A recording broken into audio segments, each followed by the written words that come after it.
Bonjour les amis, j'espère que vous allez bien. Je suppose que tu as vu la miniature de cette vidéo. On va parler des panafricanistes africains qui sont actuellement en Afrique, qui sont dans les médias, les réseaux sociaux, qui parlent beaucoup de l'Afrique, qui parlent beaucoup du développement de l'Afrique.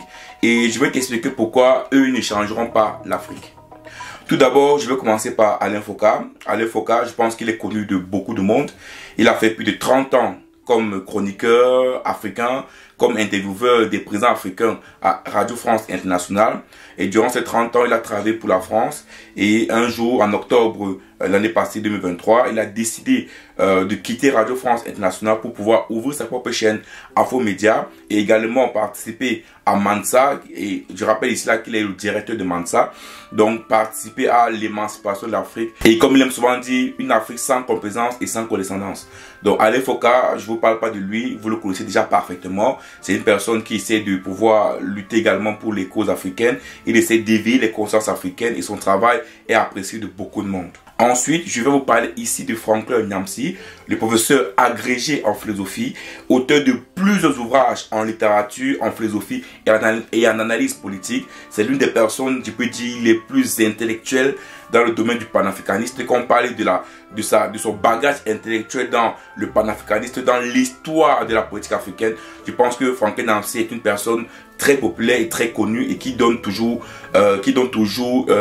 une ligne éditoriale, peut dire comme ça, ou une ligne dans ses contenus qui sont très professionnels et qui montrent qu'ils maîtrisent bien le domaine. Donc Franklin Nyamsi également, qui est un peu panafricaniste, qui parle de l'Afrique. Ensuite, je vais vous parler de Nathalie Yam, c'est qu'on appelle la dame de Soti, la militante africaine qui se bat pour les libertés africaines. On sait tantôt qu'elle est une fervente soutien du Niger, du Mali, du Burkina Faso, mais également de la Russie. On sait également qu'elle a été interdite du territoire français à cause de sa politique ou de ses contenus, en tout cas, Gérald Darmanin avait dit qu'il a la haine pour la France. Donc clairement, c'est également une dame qui parle beaucoup de l'Afrique, qui lutte pour l'Afrique, qui lutte pour la liberté de l'Afrique et qui n'a pas peur elle ne marche pas ses mots en fait. Elle n'a pas peur de parler, elle n'a pas peur de dire ce qui est vrai. Et je pense que c'est une dame également qui est respectée par beaucoup de monde. Nous avons également Kémy Séba, panafricaniste pur et dur. On sait tantôt que lui, il s'est lu depuis des années. Il lutte depuis des années pour la liberté de l'Afrique, pour la fin du néocolonialisme, pardon.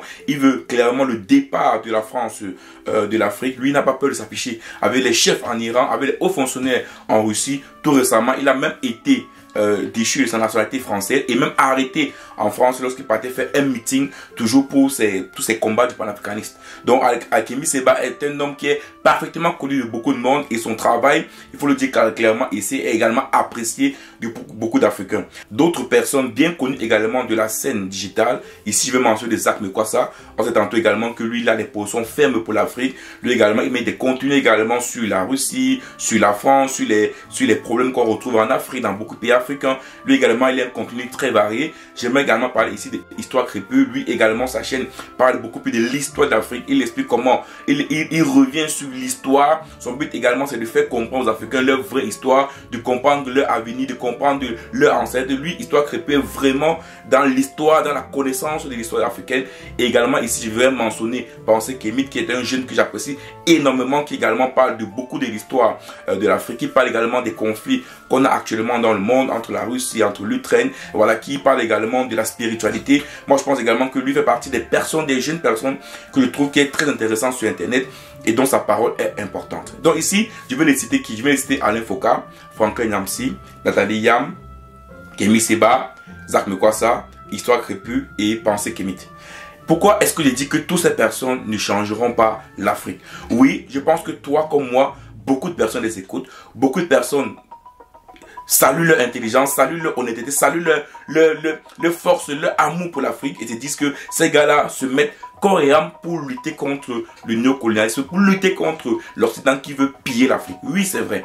Oui, c'est vrai. Ces gars-là, tous les jours sont sur internet, tous les jours mettent des contenus, créent des contenus pour davantage nous émerveiller, pour davantage nous apprendre l'histoire, pour davantage nous montrer la réalité des choses, montrer comment les Européens, comment les Occidentaux, comment les Américains pillent l'Afrique, comment ces gars-là nous ont colonisés, nous ont pillés, nous ont embruti l'esprit de telle manière que l'Africain ne réussit plus à penser Afrique. Oui, quand on pense, on veut parler comme un Européen, on veut manger comme un Européen, on veut vivre comme un Européen, mais on ne veut pas manger comme un Africain, on ne veut pas parler comme un Africain, on ne veut pas vivre comme un Africain. Et donc, ils sont là pour nous émerveiller, pour nous dire des choses. Mais est-ce qu'ils changeront l'Afrique? Est-ce que c'est Kémy Séba qui va changer l'Afrique?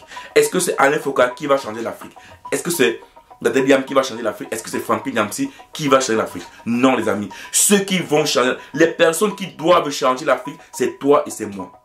Je dis bien, les personnes qui vont changer l'Afrique, c'est toi et c'est moi. Ça veut dire quoi? Si tu écoutes en longueur de journée Kémy Séba, Nathalie Yam et tous ces gens-là, tous ces panafricains qui font du bon travail sur Internet, et que toi, tu ne mets pas en place réellement ce qu'il faut, ce qu'ils disent pour le changement de l'Afrique, comment l'Afrique va changer. Tu vois des personnes, ils écoutent Franklin Nyamsi, ils like. Ils écoutent Nathalie Yam, ils like. Ils écoutent Pense Gaming, ils like. Oui, c'est bien liker. Mais ils le font pendant 1 mois, 2 mois, 1 an, 2 ans, 3 ans.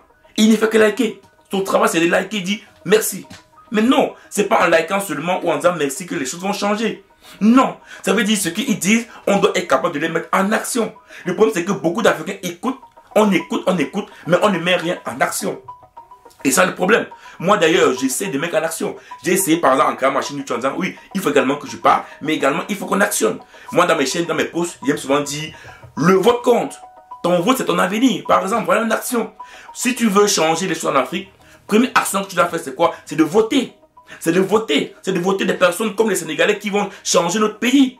Première action. Est-ce que tu actionnes? Qu'est-ce que tu fais? Vous savez, moi je dis toujours, on a beau suivre tous ces panafricanistes qui font du bon contenu, je rappelle ici, du très bon contenu, mais ce ne sont pas eux qui vont changer l'Afrique. Ce n'est pas Alain Foka tout seul qui va changer l'Afrique, ce n'est pas Nathalie Yam tout seul qui va changer l'Afrique, ni Kémy Séba, ni Franklin Nyamsi, c'est toi et c'est moi. C'est vous, des millions de personnes qui les écoutent, des millions de personnes qui les suivent. C'est vous, c'est nous qui allons changer l'Afrique. Ça veut dire qu'il est temps qu'on pose les actions qui vont permettre le changement de l'Afrique. On doit poser des actions. La première action d'abord, c'est de voter. C'est de voter d'abord. Pas voter pour sa ennemi, pas voter pour sa communauté, mais voter d'abord pour une personne qu'on pense qui va pouvoir faire le travail pour l'Afrique.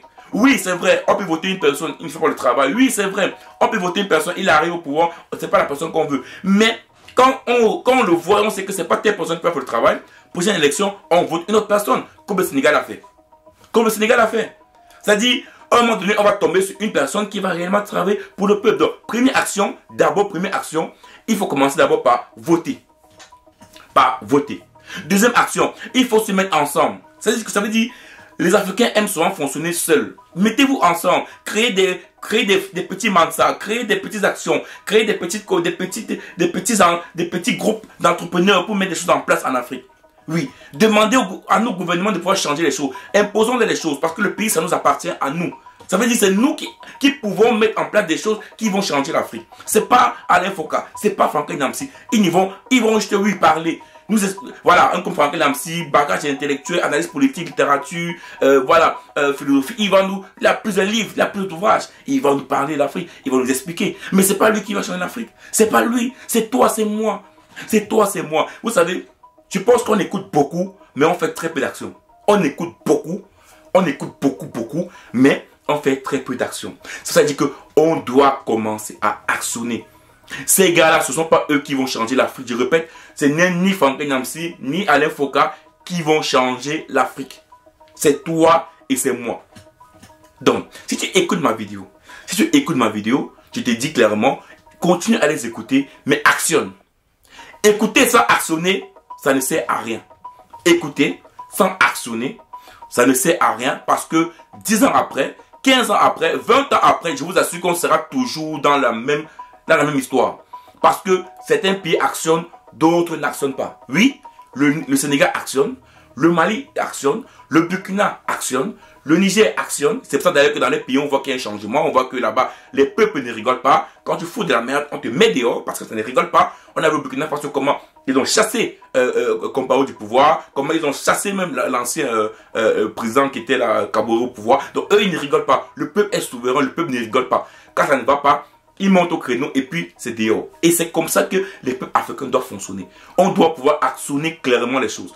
Si on ne peut pas actionner les leviers la démocratie, parce que c'est lever pour actionner, et quand on voit qu'il y a des vices partout, le peuple s'est levé, le peuple s'est fait que non, là c'est terminé, on ne veut plus ça, le peuple s'élève. S'il pense que son vote, qui normalement n'actionne pas, on va laisser les personnes nous gouverner et font ce qu'ils veulent. Donc il faut clairement voter, contrôler son vote et s'assurer que son vote est réellement bon, pour que si la personne qui est aux élections, qui est au pouvoir, gagne l'élection, qui gagne réellement, pas que c'est les micmacs derrière qu'on a fait pour gagner l'élection présidentielle. Donc ici, clairement, le peuple doit être capable d'actionner. Je vous dis bien, ce ne sont pas tous ces gars-là et moi-même qui allons faire changer, qui allons faire changer l'Afrique. Non. On parle sur Internet, on dit des choses, peut-être qu'on révèle des choses, on fait des interviews, on essaie de comprendre l'histoire, d'expliquer l'histoire, de comprendre ce qu'ils font. Mais, je dis bien, ce n'est pas de cette façon qu'on changera l'Afrique. Le changement, c'est que quand tu écoutes, tu actionnes. Si tu actionnes, même une petite, et que chacun actionne petit son côté, petit action, vous allez voir que les choses changeront grandement et rapidement en Afrique. Donc les amis, c'est ce que je voulais partager avec vous aujourd'hui.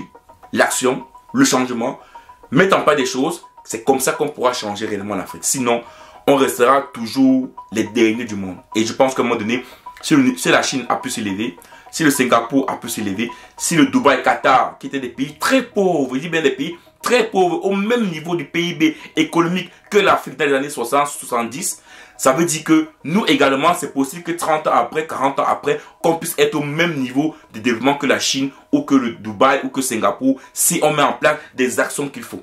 Voilà ce que je voulais partager avec vous dans cette vidéo. Ciao!